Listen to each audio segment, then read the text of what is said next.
தகப்பனின் வீட்டிற்கு திரும்பவும் வந்திடுவேன். எனக்காக காத்திருக்கும் தகப்பனை கண்டிடுவேன். தகப்பனின் வீட்டிற்கு திரும்பவும் வந்திடுவேன். எனக்காக காத்திருக்கும் தகப்பனை கண்டிடுவேன்.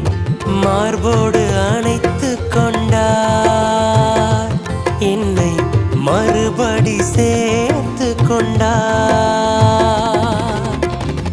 மார்போடு அணைத்து கொண்டார், என்னை மறுபடி சேர்த்து கொண்டார்.